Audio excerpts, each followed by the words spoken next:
जय श्री श्याम। साथियों, आप सब कैसे हैं? श्री श्याम की कृपा से आप सभी कुशल होंगे, आनंदमय होंगे, सभी स्वस्थ होंगे।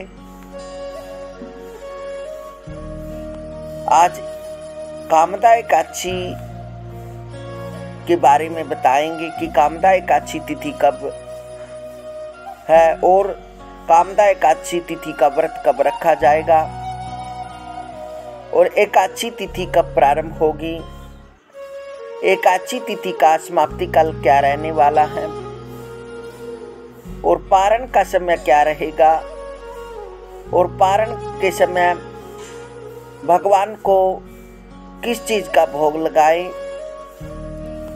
और इसमें क्या क्या नियम रखने की आवश्यकता है।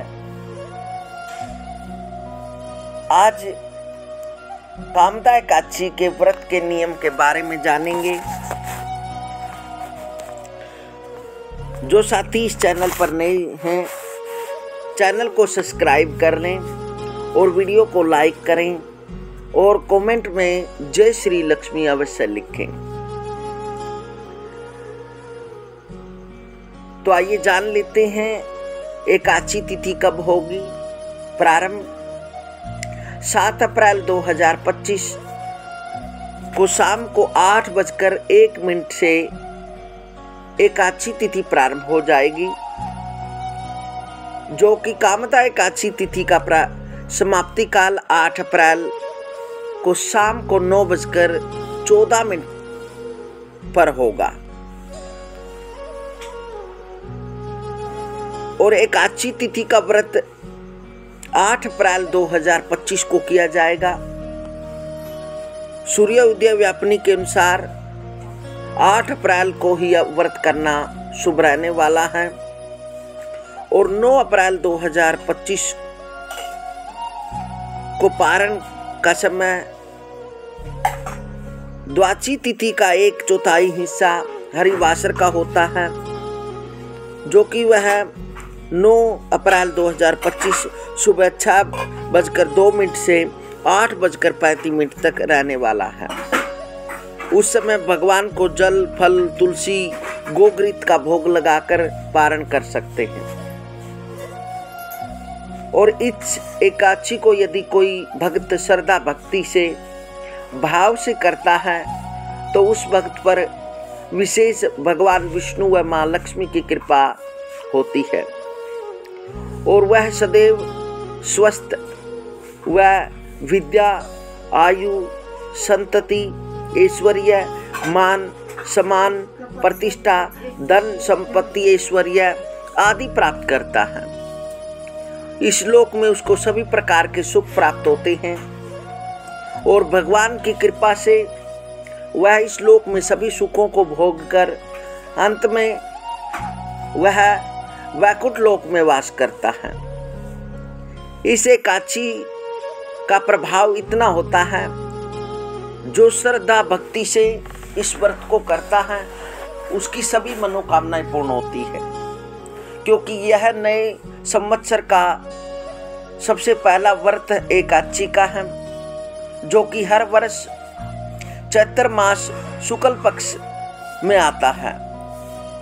यह 2082 संवत्सर का पहला एकादशी व्रत है, इसलिए अपने आप में बहुत बड़ा महत्व इस एकादशी व्रत का है। जो भक्त श्रद्धा भक्ति से शुद्धि के साथ इस व्रत को करता है उसकी सभी मनोकामनाएं पूर्ण होती हैं। सुबह स्नान आदि से निवृत्त होकर शुद्ध आसन पर बैठकर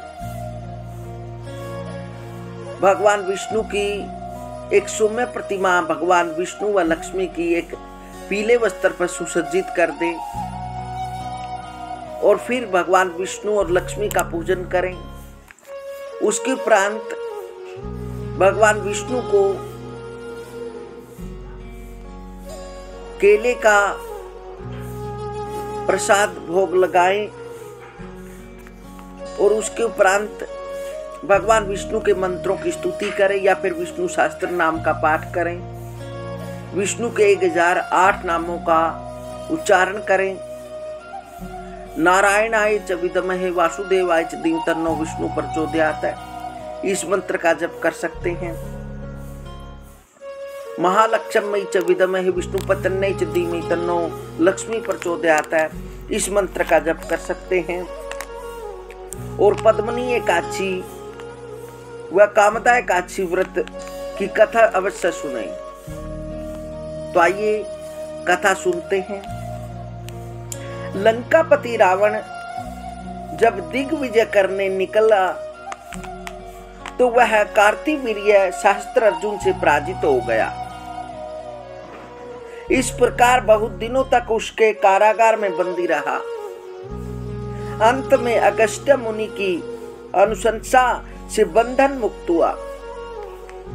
देवऋषि नारद को इस पराजय से बड़ी प्रसन्नता हुई।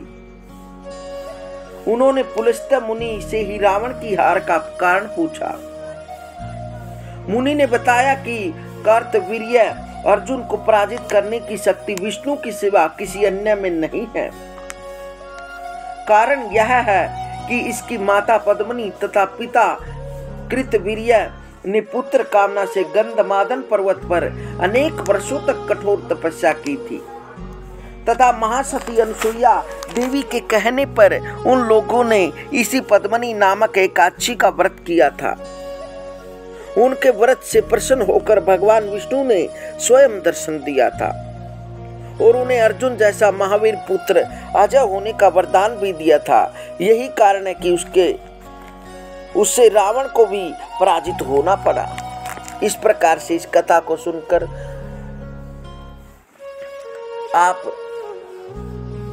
रात्रि व दिन को भगवान के नाम का उच्चारण करते हुए बिताएं, शुद्धि में रहें, किसी से ईर्ष्या, द्वेष, क्रोध, लोभ, मद आदि न करें और भगवान नाम का कीर्तन करें। अवश्य ही इस कामदा एकादशी के व्रत से आपकी सभी मनोकामनाएं पूर्ण होंगी। हरि ओम।